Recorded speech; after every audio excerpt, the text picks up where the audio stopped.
Welcome to Unhurried Minds, a quiet space for gentle stories, slow understanding, and unforced reflection. Here, there is nothing you need to decide, nothing you need to improve, nothing you need to become.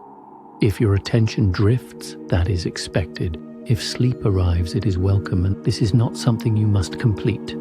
Tonight, we explore the silent history of the new year, not as a celebration, not as a demand for change, and not as a moment that separates who you were from who you must become. Instead, we will look at the new year as something quieter and more human, a pause that people across cultures have learned to create together. Long before calendars were precise, before clocks divided the day into minutes, humans noticed something subtle. Time does not only pass, it accumulates. Memories gather. Expectations build, emotions settle into layers. And so, again and again, humans invented moments that allowed time to feel visible. Moments where the mind could rest inside a boundary. Moments where continuation could briefly feel like closure. The new year is one of those moments. As you listen, there is no need to hold the ideas tightly. Let them arrive softly. Let them pass when they are ready. We begin at the most fundamental question. Why do humans mark time at all? Chapter 1. Why humans mark time. From a scientific perspective, time is continuous. There are no natural breaks between one day and the next, no biological signal that announces a new year has begun. And yet the human mind does not experience time as an endless stream, it experiences time in segments. This tendency is not cultural decoration. It is cognitive architecture. Psychological research shows that the brain organizes experience by grouping events into meaningful units. This process is often called temporal chunking. Just as we remember stories in chapters rather than as uninterrupted text, the mind prefers to divide time into sections that feel complete. Morning and night, before and after, then and now. These divisions reduce cognitive load. They help the brain store memory efficiently. They create coherence from complexity. Without them, experience becomes difficult to interpret. Neuroscientific studies suggest that memory formation relies heavily on boundaries. When the brain detects a change of context, environment, or expectation, it updates its internal model of the world. In simpler terms, the brain says, "This is different. Pay attention." The new year functions as a large-scale boundary, not because anything truly changes, but because humans agree that it has. This agreement matters. Shared temporal markers synchronize emotional experience across large groups.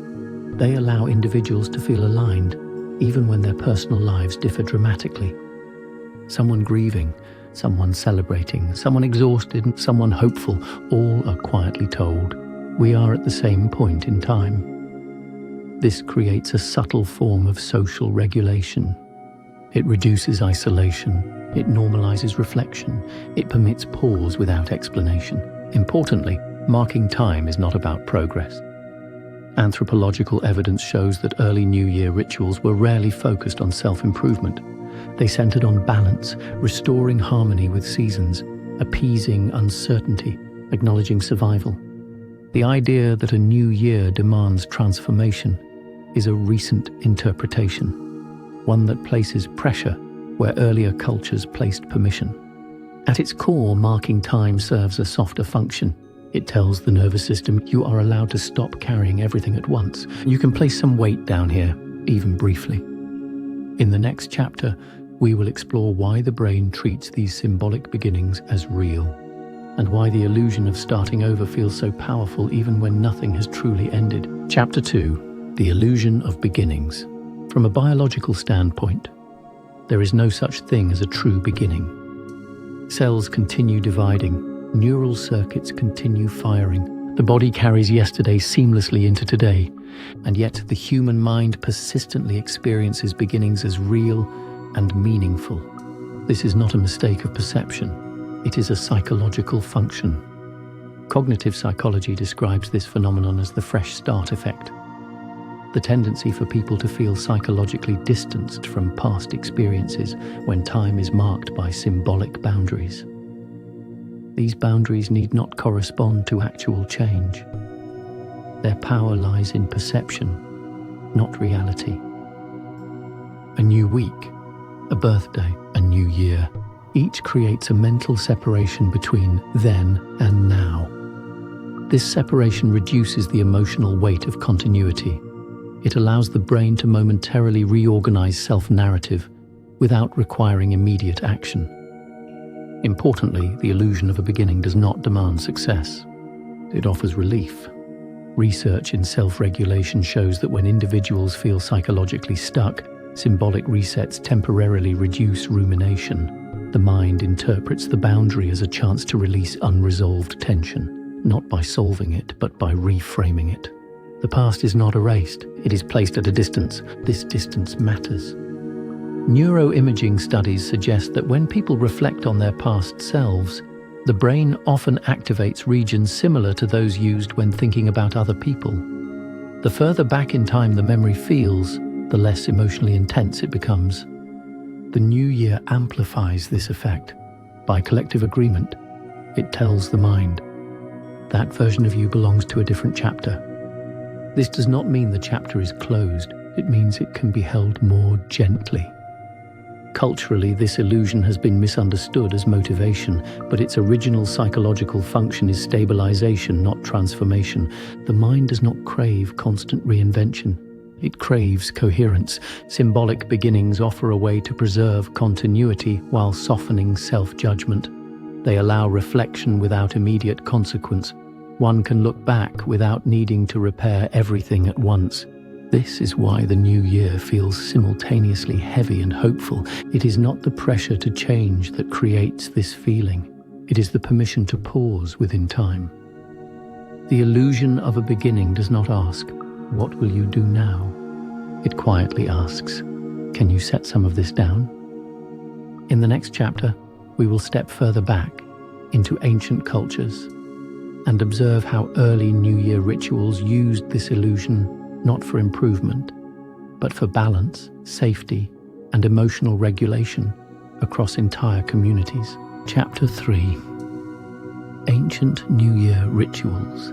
Long before the New Year became associated with goals or resolutions, it served a far quieter purpose. Across ancient civilizations, the marking of a new year was less about beginning something new and more about keeping something stable. Early calendars were shaped by the natural world. Agricultural cycles, seasonal shifts, and patterns of light and darkness determined when one year ended and another began. These moments were not abstract. They were closely tied to survival. The new year marked uncertainty. Would crops grow again? Would floods return? Would winter release its hold? Rituals emerged as a way to meet that uncertainty collectively. In ancient Mesopotamia, one of the earliest recorded New Year celebrations was the Akitu festival. It lasted for days and involved public rituals that symbolically restored order to the world. The king's authority was temporarily stripped and then returned, not to glorify power, but to acknowledge vulnerability. The message was clear: stability must be renewed, not assumed. In ancient China, New Year traditions focused on cleansing rather than change. Homes were swept not to become better, but to remove lingering misfortune. Loud noises, firecrackers, and communal gatherings served a regulatory function, resetting emotional tone after months of hardship. In many indigenous cultures, New Year moments aligned with solstices or harvests. These were times of gratitude, storytelling, and rest. Elders recounted communal history, reinforcing continuity rather than personal ambition. What these rituals shared was not a focus on the individual self. They centered on the nervous system of the group. Anthropologists note that collective rituals reduce anxiety by synchronizing behavior. When people move together, speak together, or observe time together, stress hormones decrease. The body interprets shared rhythm as safety. The new year, then, functioned as a form of large-scale emotional regulation. There were no expectations of reinvention. There was an expectation of endurance. Modern interpretations have reframed these rituals as celebrations of progress, but historically, they were acknowledgements of fragility. Survival was not guaranteed. Balance had to be restored deliberately. This context matters because it reveals a forgotten truth. The new year was never meant to accelerate life forward. It was meant to slow life down just enough to continue. In the next chapter, we will examine how the invention of calendars transformed this ancient emotional practice into a structured system of time, and how that system continues to shape how the mind experiences pressure, urgency, and expectation. Chapter 4. The calendar as a human invention. Time exists independently of human awareness. Calendars do not. A calendar is not a natural phenomenon. It is a cognitive tool. Its purpose is not to measure time precisely, but to make time usable. Early calendars emerged from observation. Phases of the moon, the return of seasons, the lengthening and shortening of days. But as societies grew more complex, calendars became instruments of coordination rather than reflection. They allowed planting to be synchronized, festivals to be shared, labor to be organized, authority to be legitimized. In this sense, the calendar functioned as a psychological scaffold. It reduced uncertainty by imposing structure on an otherwise continuous flow. From a cognitive standpoint, structure lowers anxiety. When the brain can predict sequence, what comes next and roughly when, it expends less energy monitoring for threat. The calendar says, "This will happen again." You are not lost in time. There is a pattern holding you. The new year is the largest of these imposed structures. It compresses an entire cycle of experience into a single symbolic threshold. Before it lies accumulation, after it lies possibility. But because the calendar is invented, its influence is subtle. It feels authoritative, even though it is artificial. Psychological studies on temporal landmarks show that people unconsciously attribute moral and emotional significance to dates.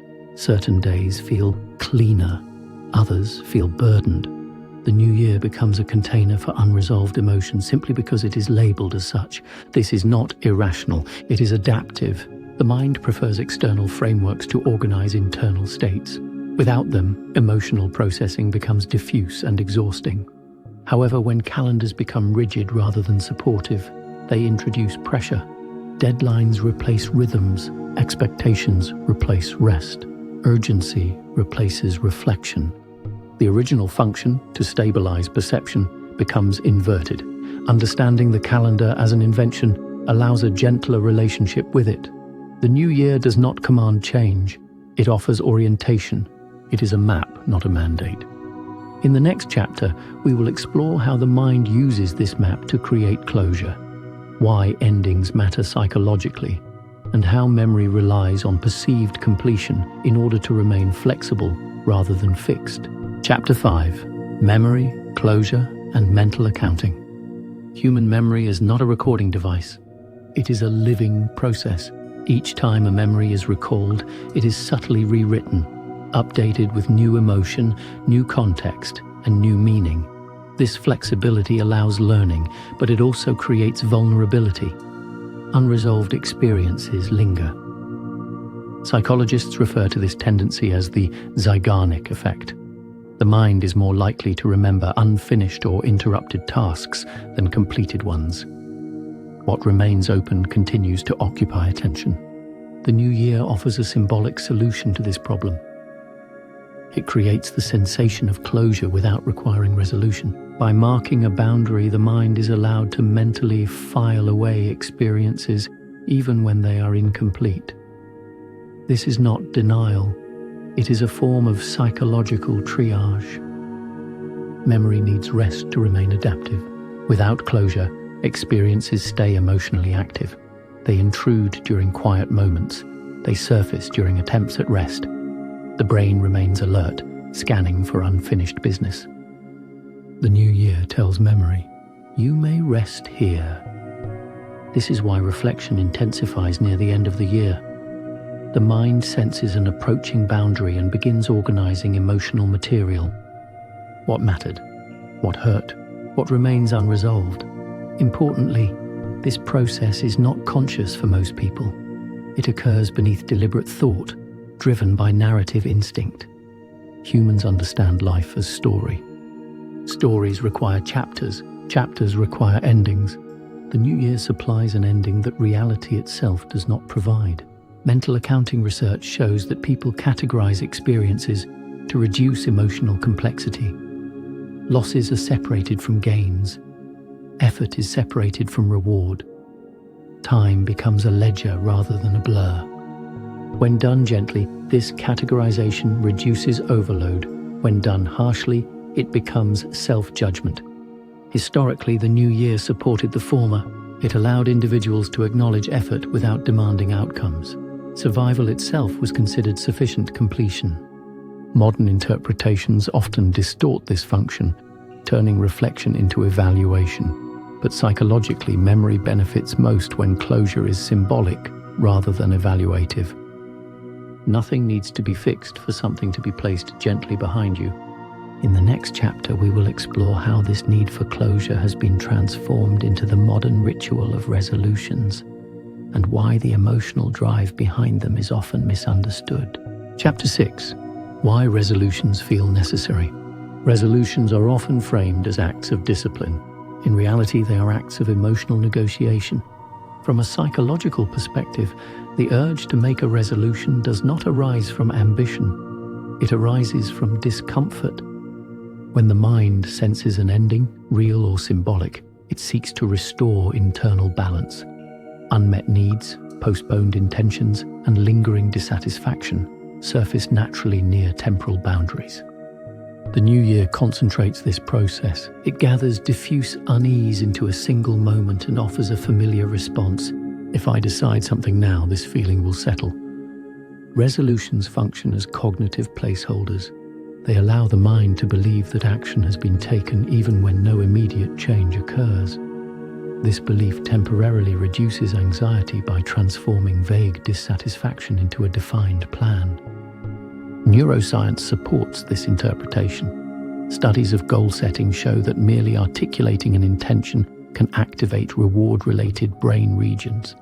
The brain experiences a small sense of relief, as if progress has already begun. This relief is often mistaken for motivation, but it is closer to emotional containment. Historically, communal New Year practices diffused this pressure across groups. Responsibility for stability rested with rituals, seasons, and shared rhythms, not individual willpower. Modern resolutions shift this burden inward. They ask the individual to carry continuity alone.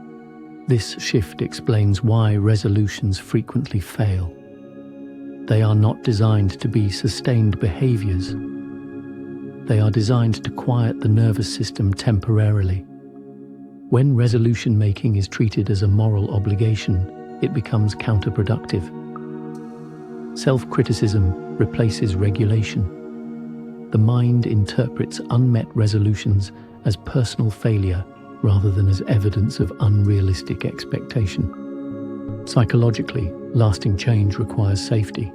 It emerges from environments where pressure is low, support is present, and effort is not constantly evaluated. The new year, paradoxically, is one of the least stable times to demand transformation. Emotion is heightened, memory is active, attention is divided. The original purpose of the new year was to stabilize, not to redirect. Understanding this reframes resolutions not as mistakes but as signals. They point to unmet needs rather than flawed character. The question becomes not, why didn't I follow through? But what was I trying to soothe? In the next chapter, we will explore a forgotten principle that underlies real adaptation, the necessity of rest before direction, and why systems, including the human mind, reorganize most effectively when pressure is reduced rather than increased. The myth of linear progress. Modern culture treats time as a ladder. Each year is expected to elevate the one before it. Improvement is assumed to be visible, measurable, and cumulative. Stagnation is interpreted as failure. Repetition is mistaken for regression. Psychologically, this model is deeply unnatural. Human development does not unfold in straight lines. It moves in cycles, periods of expansion followed by contraction, effort followed by rest, clarity followed by confusion. Neuroscience supports this pattern. Learning occurs through repetition with variation, not constant advancement. Skills stabilize, destabilize, and restabilize. Emotional growth follows similar rhythms. The myth of linear progress places the new year in a false role. It becomes a checkpoint rather than a pause. When progress is assumed to be linear, the mind begins comparing imagined trajectories rather than lived experience. This increases anxiety and reduces satisfaction, even when life is objectively stable. Stability in this model feels like failure. Historically, this framing did not exist. Time was circular, seasons returned, stories repeated. Progress was survival, not optimization. The new year functioned as a reminder that returning was not falling behind. Understanding this myth softens self-evaluation. It allows the mind to interpret repetition as integration rather than stagnation. Nothing is wrong with remaining where you are while time moves forward. In many systems, that is precisely how strength is built. Part 7, Chapter 7, Rest Before Direction. In biological systems, change does not begin with movement. It begins with stabilization. Before muscles grow stronger, they rest. Before learning consolidates, the brain sleeps. Before ecosystems adapt, they reach equilibrium. The human mind follows the same principle. Psychological research consistently shows that periods of rest precede meaningful reorganization. When cognitive load is high, the brain prioritizes preservation. When pressure eases, flexibility returns. The new year arrives at a moment when many people are already depleted. Attention has been sustained for months. Social demands have accumulated. Emotional regulation has been continuous. To demand direction at this point misunderstands how adaptation works. Rest is not the absence of activity. It is the reduction of threat. When the nervous system perceives safety, exploratory thinking increases. Creativity, planning, and reflection emerge naturally. When safety is absent, the mind narrows its focus to immediate concerns. This is why enforced optimism often backfires. It ignores physiological readiness. Historically, New Year rituals embedded rest directly into the transition. Feasts followed scarcity. Work paused. Storytelling replaced productivity. These practices created a buffer, a psychological decompression zone between cycles. Modern schedules have eroded this buffer, compressing rest into smaller and smaller spaces. The new year is often asked to perform too many functions at once: celebration, evaluation, motivation, and renewal. The mind responds with fatigue. Understanding rest as prerequisite reframes the new year entirely. It becomes a moment to stop carrying direction rather than to choose one. Nothing is lost by waiting. Neuroplasticity research shows that insight often arises after periods of non-directed thought.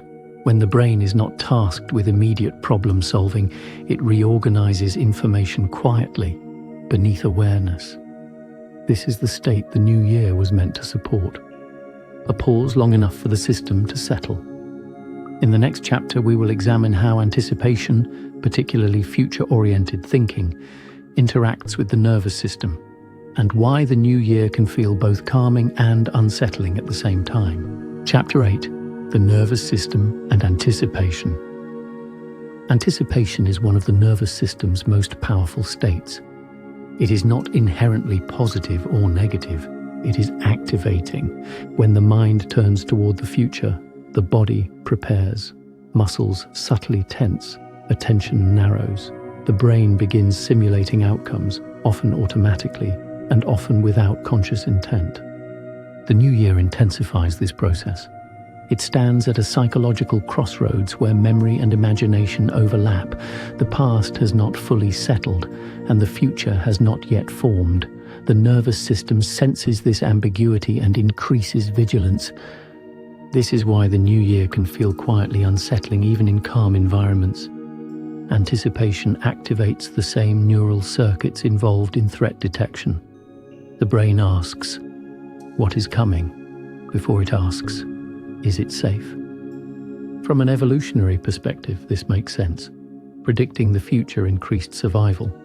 But in modern contexts, this mechanism often misfires, producing unease rather than preparation. Sleep research shows that future-oriented thinking increases arousal. When anticipation remains unresolved, it disrupts rest. The mind continues rehearsing possibilities long after the body is ready to slow down.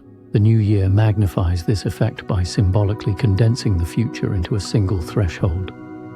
Everything that might happen feels closer. However, anticipation is not meant to be eliminated. It is meant to be softened. When rituals frame the future gently, through reflection, storytelling, or quiet acknowledgement, the nervous system interprets anticipation as curiosity rather than urgency. Historically, New Year practices accomplish this by emphasizing continuity. The future was not unknown territory. It was the return of cycles already lived. Modern narratives often reverse this framing, treating the future as a test to be passed rather than a space to enter. This increases arousal and reduces calm. Understanding the nervous system's response to anticipation allows a different approach. One can notice future-oriented thoughts without following them. The body can be allowed to settle, even while the mind wanders. Nothing needs to be decided for anticipation to resolve. In the next chapter, we will turn toward a quieter concept often associated with the new year, hope, and examine it not as optimism, but as a cognitive process that emerges naturally when pressure decreases. Why quiet moments feel uncomfortable? Quiet is often mistaken for calm.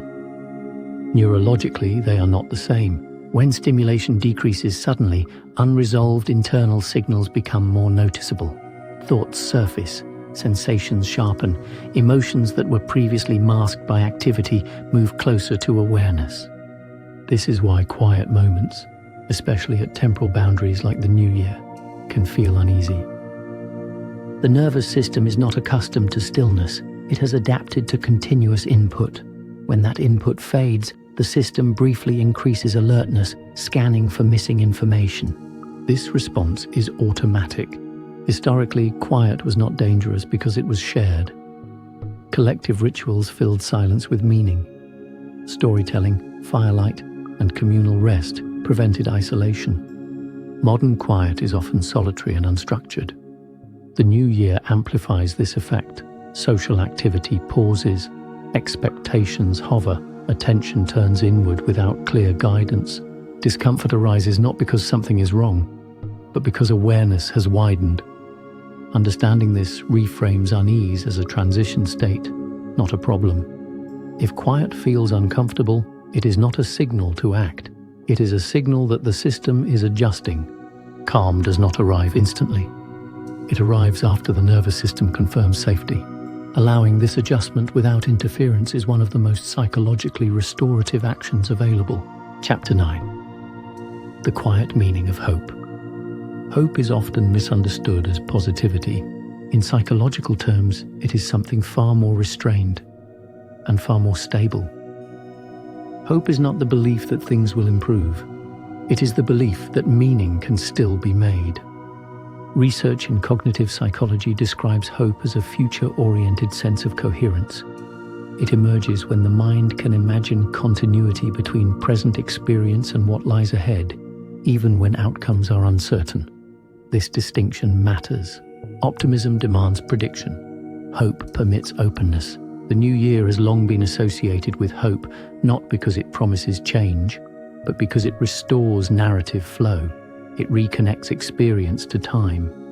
When people feel hopeless, it is rarely because they expect nothing good to happen. It is because the future feels disconnected, unreachable, incoherent, or closed. The new year quietly reopens that line, not through instruction, not through motivation, but through symbolism. By marking the passage of time, the new year affirms that life continues to move. That continuation alone is often enough to soften despair. Neurological studies suggest that hope correlates with activity in brain regions involved in imagination and meaning-making, rather than reward. This explains why hope can coexist with difficulty. It does not require comfort, it requires orientation. Historically, New Year rituals supported this orientation through shared stories. Elders recounted hardships survived, cycles repeated, communities remembered that uncertainty had been endured before. Hope emerged not from novelty but from repetition. Modern interpretations often attempt to manufacture hope through goals, but goals narrow attention. They make hope conditional. Quiet hope is unconditional. It does not ask the future to be different. It allows the future to arrive. This is why the new year can feel gently hopeful even without clear plans. The mind senses that time itself is still holding the story open. In the final chapter, we will bring these ideas together, exploring how time can be carried forward without urgency, and how the new year can remain a moment of permission rather than pressure. Chapter 10: Carrying Time Forward. Gently. At the end of a year, nothing truly ends. The body carries its rhythms forward. The mind carries its patterns. Memory continues to layer itself quietly beneath awareness. And yet humans pause here, not because time stops, but because attention needs a place to rest. The new year was never meant to divide life into success and failure, old and new selves, or past and future obligations. It was meant to soften continuity, just enough to make it livable. When time is carried forward gently, it does not demand resolution. It allows experiences to remain unfinished without remaining heavy. This gentleness matters. Psychological well-being depends less on control than on integration. Experiences that are integrated rather than judged or erased lose their intensity naturally. They become part of a larger narrative instead of a problem to solve. The new year offers a symbolic container for this integration. It says, you may continue without rushing. You may rest without falling behind. You may remain who you are while still moving forward. There is no requirement to define the year ahead. The nervous system settles most effectively when direction emerges organically, not when it is imposed. If change comes, it will come through small shifts, barely noticed at first, through repetition, through safety, through time doing what it has always done. The quiet history of the new year reminds us of something easily forgotten. Time does not ask for effort, it asks for presence. As this moment passes, as it always does, you do not need to follow it with intention. You can let it move on its own. Nothing has been missed. Nothing needs to be reclaimed. Nothing needs to be resolved tonight. If sleep arrives, allow it. If thought drifts, let it drift. You have arrived at a pause humans have used for centuries, not to begin again, but to continue more gently. And that has always been enough. As this reflection comes to a close, there is nothing you need to carry forward deliberately. Time will do that on its own. The year will continue as it always has, without instruction, without effort. You do not need to decide what this year will mean. Meaning does not arrive all at once. It gathers slowly, often unnoticed, through ordinary moments that do not announce themselves. If the new year feels quiet, let it remain so. If it feels uncertain, that is not a problem to solve. Uncertainty is not absence, it is space. Space for rest, space for memory to settle, space for the nervous system to soften its grip on what it has been holding. Nothing in this moment requires action. Nothing needs to be improved before it is allowed to continue. You are not behind, you are not late, you are not failing to begin. You are simply here standing at a pause humans have used for centuries, not to change direction, but to breathe inside time. If sleep arrives now, allow it. If thought wanders, let it wander. This year does not ask for a version of you that is different from the one listening now. It only asks that you continue, and you already are.